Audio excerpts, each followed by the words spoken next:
এক জায়গায় মারাত্মক লেভেলের সফল। কিভাবে সফল দেখেন, আহলে হাদিসদের মাহফিলে কোনো মানুষ আলতু ফালতু কাহিনী শোনার জন্য কেউ আসে না।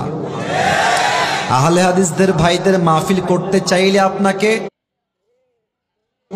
সহিহ হাদিস ভিত্তিক, রেফারেন্স ভিত্তিক প্রত্যেকটা কথা আপনাকে বলতে হবে যুবক ভাই।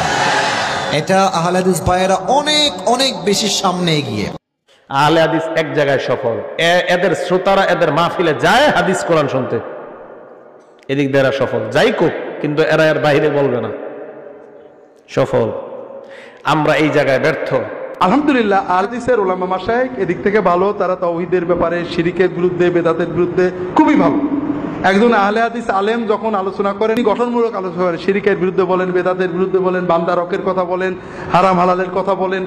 আপনারা যারা আহলে হাদিস আছেন, আহলে হাদিসদেরকে আমি মহব্বত করি, কারণ তারা কয় যে বাবা ঠিক আছে, এত তরিকা নিয়ে আমরা চলতে পারবো না, আমরা একটা তরিকার উপরে চলি।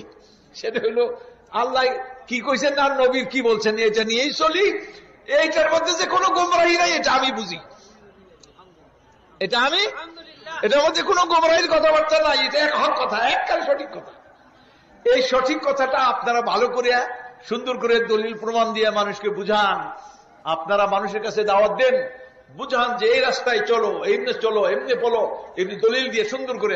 এখন একটি সময়ের দাবি হলো যে যেহেতু আহলে হাদিসে তাদের একটি যোগ্যতা বা একটি সৌন্দর্য হলো যে তারা যে কোনো আয়াত বা হাদিস বলে সূত্র উল্লেখ করে।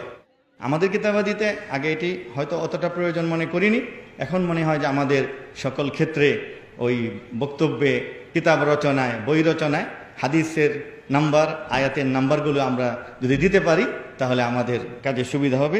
আহলে হাদিস ভাইদেরকে সুস্বাগতম জানাই যে কোরআন হাদিস অনুযায়ী কথা বলে। তাদের সবচেয়ে ভালো দিক হচ্ছে যাচাই বাছাই করে বলেন, পড়েন, কথা বলেন। আহলে হাদিস ভাইয়েরা এক জায়গায় মারাত্মক